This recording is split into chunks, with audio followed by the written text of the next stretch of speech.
Bonjour Jean Ouellette, on est content de vous avoir. On s'en va aujourd'hui en fait faire une tournée auprès des producteurs de bœuf. Nous sommes ici à l'abattoir près de Québec, l'abattoir Pouliot derrière nous. Charny.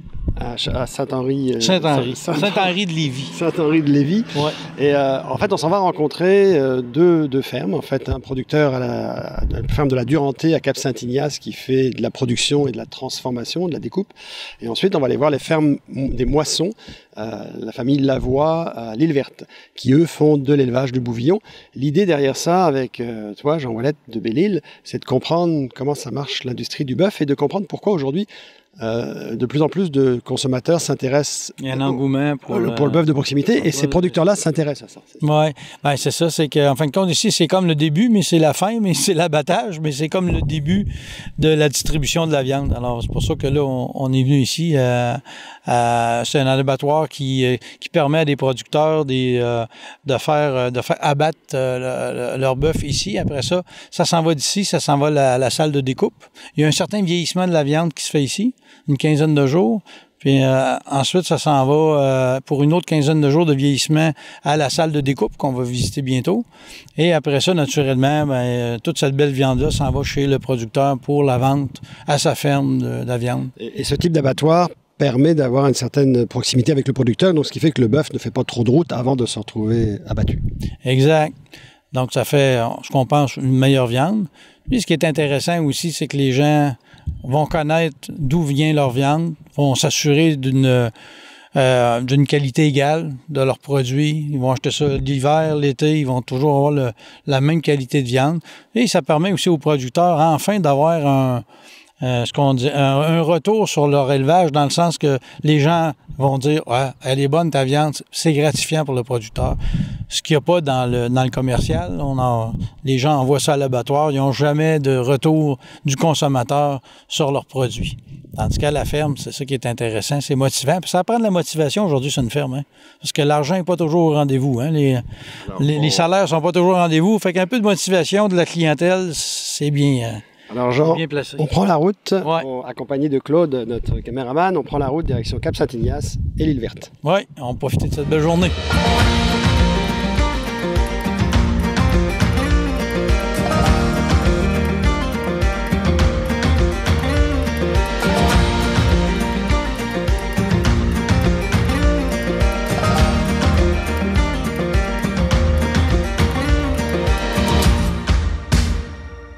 Alors bonjour Christian de la Duranté, nous sommes à la ferme des Charolais en fait, la ferme de la Duranté où vous élevez du charolais et on est très content de vous avoir parce qu'on est en train de regarder un peu le dossier du bœuf qu'on a suivi depuis plusieurs années, notamment depuis l'histoire de Lévinac-Colbex, on en parlera plus tard.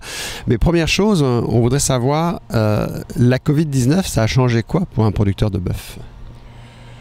Pour un producteur de bœuf qui transforme sa viande, ça a fait augmenter ses ventes énormément. Pour moi, à la boucherie, les ventes ont multiplié par 3. Présentement, on a des pénuries de produits parce qu'il y a beaucoup de clients qui viennent acheter le viande. Une des raisons, ils ne voulaient pas faire la file à l'épicerie. Il y a des personnes qui commandaient en ligne, puis quand ils recevaient la commande, il n'y avait pas de viande dans leur commande. Donc, ils sont venus chez nous, ils ont connu nos produits, puis après ça, ils ont continué à acheter. Le consommateur s'est intéressé à l'agriculture de proximité, puis vous êtes dans le créneau de l'agriculture de proximité, on pourrait dire ça? Bien, on ne peut pas avoir plus de proximité que ça. Les animaux font maximum 75 km pour ça dans l'abattoir. Je ramène mes carcasses moi-même à la boucherie et sont transformées sur place. Vous avez un troupeau, vous nous disiez tout à l'heure, de quoi, 25, 30... On a 30 vaches plus la finition, fait qu'on a 80 têtes. Sans hormones, sans mouler, juste à l'ensilage d'herbe et au foin, et une partie au pâturage. Et puis vous découpez aussi pour d'autres, c'est ça? Oui, on fait la transformation. Nous autres, on a une boucherie et un permis C1, un permis de gros, et on fait la transformation pour une 60aine de producteurs là, entre le Binière, puis Rimouski, puis un peu dans Port-Neuf. Qu'est-ce qui différencie en fait votre bœuf par rapport au bœuf qu'on trouve en général à l'épicerie? Bien, notre viande est plus maigre. Puis, parce que mieux nourrie ou? Bien, mieux nourrie, elle n'est pas boostée, comme on pourrait dire. Là. Moi, je vais prendre 24 à 30 mois pour faire mon bouvillon au matar. Donc, elle est plus maigre, elle a plus de goût parce qu'elle a eu le temps de vieillir un petit peu plus qu'un bouvillon d'un parc d'engraissement. Puis il y a beaucoup de consommateurs, disons, qui font plus attention au cholestérol puis au gras, donc ça leur rejoigne plus le produit que je fais. On parlait en fait de votre troupeau et en fait je voulais savoir ce que coûte en fait en moyenne l'élevage d'un bœuf dans votre type de ferme. À l'année, mettons, ça coûte quoi un bœuf avant que ça parte à l'abattoir? Ben nous autres, c'est plus compliqué à calculer un peu parce qu'on s'est vraiment diversifié, fait qu'on a plusieurs sources de revenus. Puis en fin de compte, il nous coûte notre foin, puis il nous coûte notre temps. Mais faire un bœuf, ça prend, sur la ferme, ça prend 3 ans. Là. Si on calcule de l'accouplement de la vache à aller au moment qu'on le fait abattre, en moyenne, c'est une durée de 3 ans là, que ça prend pour faire un bœuf. Mais quand vous vous trouvez à le vendre à l'abattoir, en fait, vous c'est parce que vous récupérez en fait la carcasse et vous la découpez, c'est ça? L'abattoir fait juste offrir le service d'abattage. Comme tous les producteurs. L'abattoir fait juste faire un service d'abattage. Mais en moyenne, un producteur de bœuf, mettons qu'il lui élève son bœuf, mais l'envoie à l'abattoir, puis le fait juste vendre son bœuf. Il récupère quoi, de $2,50 la livre à peu près? $4? Tout dépendant qu'est-ce qu'il fait dans ses produits, puis sa clientèle, puis ses prix. En fin de compte, c'est les prix de détail.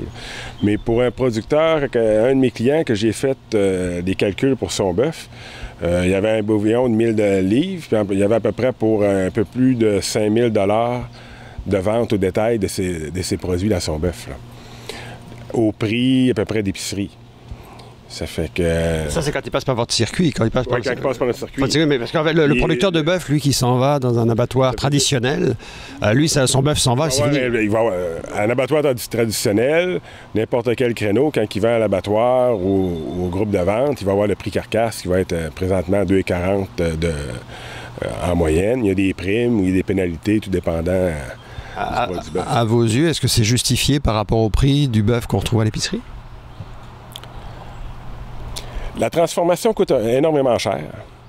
Puis c'est toujours plus t'as d'intermédiaires, moins il en reste au producteur. Puis plus la machine est grosse, plus il y a de personnes dans les bureaux, puis c'est là que tu manges ton profit. Moi, je dis au producteur, le producteur qui veut transformer sa viande, la détailler lui-même, mais qui veut pas faire vraiment de travail sa transformation de la viande. Il fait transporter ses animaux, il fait faire la transformation, il met ses produits dans un dépanneur, une épicerie, dans un point de vente où il vend en gros.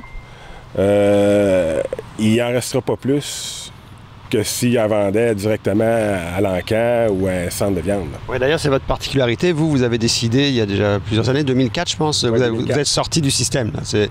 Vous faites tout par vous-même, vous payez votre cotisation à l'UPA, certes, parce que vous avez des terres, puis vous êtes syndiqué comme tout le monde, mais vous n'êtes pas dans la... J'ai plus besoin d'assurance stabilisation, j'ai plus besoin de... Comme on s'est diversifié, ben je voulais avoir la fierté de dire que je suis capable d'être autonome sans avoir l'aide du gouvernement nécessairement. Fait que, mais on a diversifié pour pouvoir avoir... La boucherie amène des revenus, des nouveaux revenus. Puis ça nous permet d'être plus indépendants.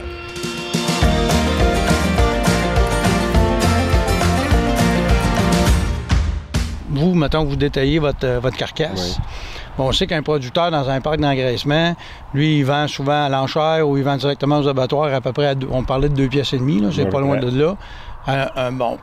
Si on arrondit un bœuf de 1000 livres carcasse, c'est plus facile à compter, oui. Ça fait 2500. Oui.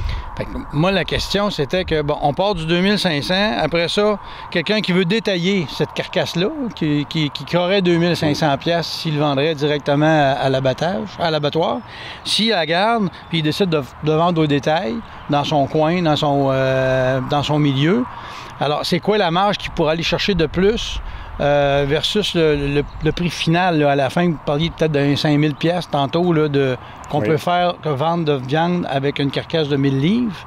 Puis ça comprenait, comme vous disiez tantôt, les saucisses, le bacon, des frais supplémentaires pour faire de la finition de viande. Là. Oui.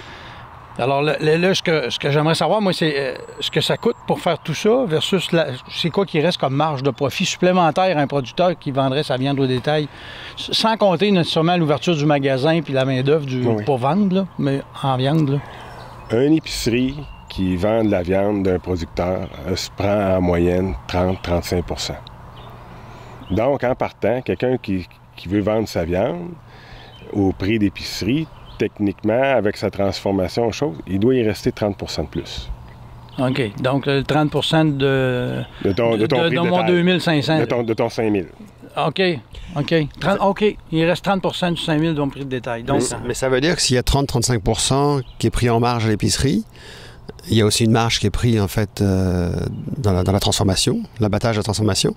Oui. Donc, ça veut dire, en fait, que le producteur, est-ce qu'il a une marge de 30 % lui, entre le moment où il élève la bête puis il la vend, est-ce qu'il fait un 30 %? Le producteur qui fait juste élever et vendre sa bête, est-ce qu'il fait 30 % lui, non, bien sûr?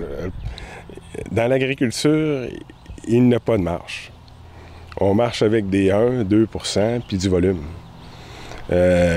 Si tu veux avoir des marges, il faut que tu ailles vraiment dans ta transformation puis avoir ta clientèle avec un produit spécifique qui est prêt à payer un peu plus ou avoir un réseau de coûts plus faible. Ouais, mais qu'est-ce qui fait dans ce cas-là que le système est monté pour faire en sorte que le producteur soit limité à son 1-2 % alors que vous dites que vous avez des solutions parce que vous le faites depuis 2004, vous, d'avoir un abattoir qui vous abat vos bœufs, puis vous transformez, puis vous le faites la marge. Vous, en fait. Pourquoi les producteurs ne prennent pas ce chemin-là puis restent dans la filière classique qui fait qu'il ne faut pas d'argent? Bien, le maudit producteur. Il y a beaucoup de producteurs qui ont le gène de produire, mais faire la mise en marché, c'est un autre monde. Accepter la critique, gérer des stocks, parce que quand tu détailles, un bœuf, c'est dur à écouler, égal aussi. L'été, tu manques de steak. L'hiver, tu n'en vends pas. Faut que tu stockes pour l'hiver des steaks congelés pour vendre l'été. Il y a une période de ce temps-ci, tout le monde veut avoir de la pointe de poitrine de bœuf. Mais tu en as juste 2 par bœuf. Le monde veut avoir de l'onglet, tu as un onglet par bœuf.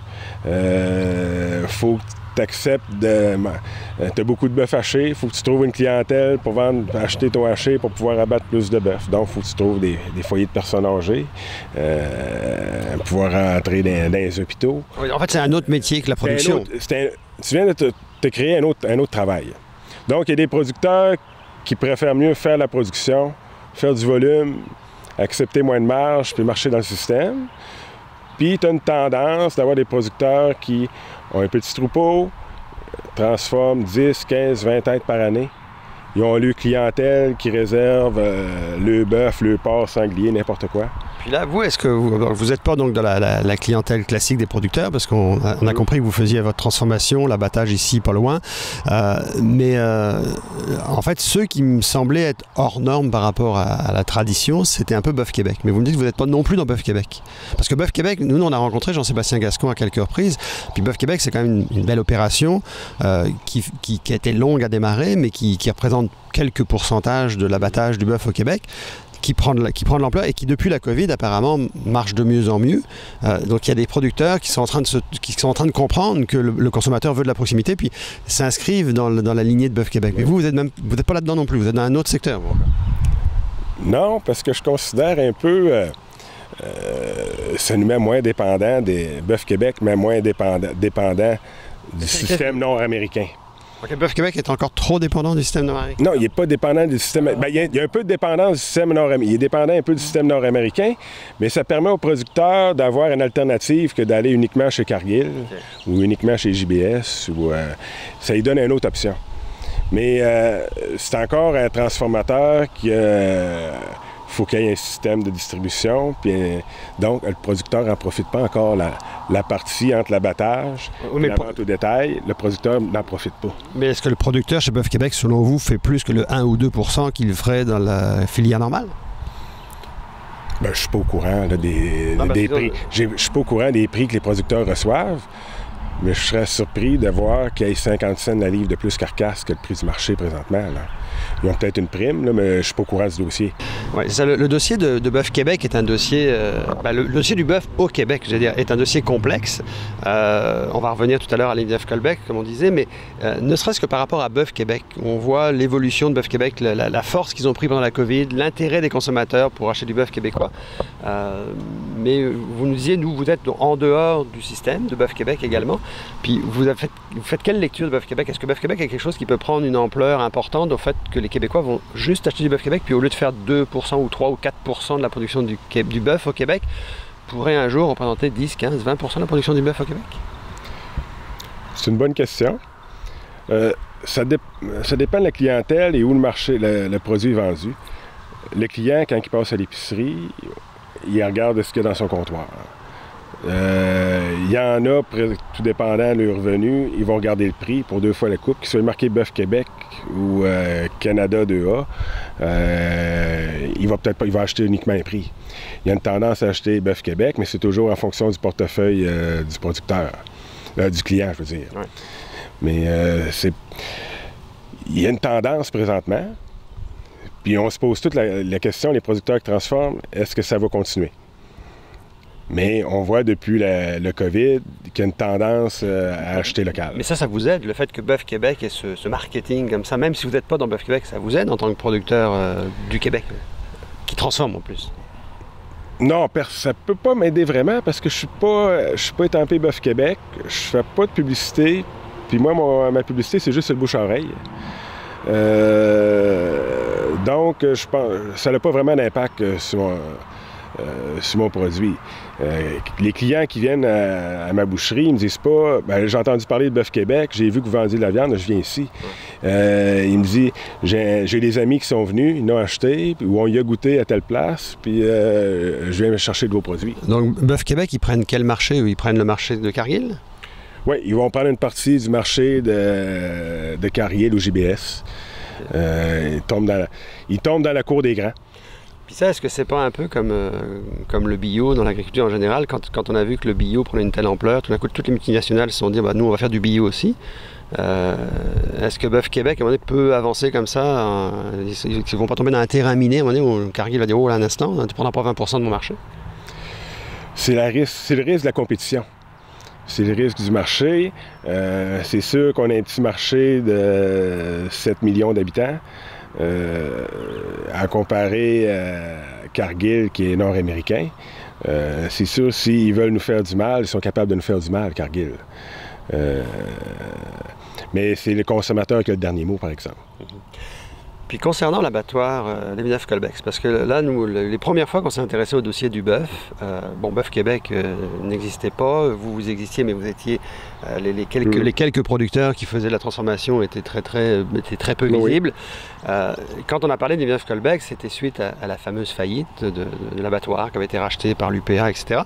Mais comment vous avez vu, vous, l'existence d'un abattoir quand même de bœuf au Québec, qui était, même si c'était pour le bœuf de vaches de réforme, mais qui permettait quand même, finalement, d'avoir des vaches de réforme du Québec, abattues au Québec, qui permettait une certaine traçabilité, alors qu'après on s'est retrouvé dans de l'abattage qui se passait en Ontario, en Pennsylvanie, puis on sait très bien que les traçages aux oreilles, quand elles passent les frontières puis qu'elles ne reviennent pas de tête, il n'y a plus trop de traçage, là, en fait. C'est un peu le modèle québécois qui fait comme ça. Les producteurs veulent toujours que l'UPA organise un système pour tout le monde. Puis c'est toujours des grosses machines. Puis quand l'UPA parle local, c'est toujours local provincial. C'est pas local par petite région, avoir son propre petit réseau. C'est toujours avoir quelque chose de gros provincial. C'est vrai dans le lait, c'est vrai dans le sirop d'érable, c'est vrai qu'on concentre tous. On va avoir tout local, mais il faut que ça soit géré provincial par l'UPA. Puis depuis le début, quand on a payé notre 45$ par vache de réforme, à ce moment-là, j'avais 130 vaches. Puis les milliers de dollars qu'on les envoyait par année, puis j'ai jamais envoyé un animal de réforme là. Puis j'avais été à une réunion de la fédération, j'avais dit, laissez-nous notre argent qu'on donne pour les V9 Québec aux producteurs transformateurs, puis les 12 fermes de bœuf de boucherie qu'il y avait à Cap-Saint-Ignace, on ne serait pas maintenant 2, là. Tout le monde a fermé parce que... mais si on a eu cet argent-là pour faire de la mise en marché, puis développer notre marché. Localement. Depuis 15 ans. Ça serait autrement différent, la vente de viande au Québec. Donc ça veut dire que le discours actuel de l'UPA, qui est quand même un discours qui se rapproche de l'agriculture de proximité là, depuis la COVID, c'est un discours assez récent. Bien, c'est très récent. Des producteurs transformateurs qui permettent de vendre sur le marché de détail et de gros au Québec, on n'est pas des tonnes. Là. On est 3 dans Chaudière-Appalaches. Il n'y en a pas dans le bas qui ont des permis C1. On transforme, les 3 producteurs, on fait du forfait pour d'autres producteurs aussi pour pouvoir être, on a peut-être un groupe de 100, 125 producteurs qui font de la transformation.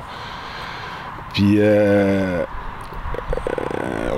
réseau-là est en constante demande, mais tu n'as pas d'intérêt à développer ça parce qu'on est trop petit.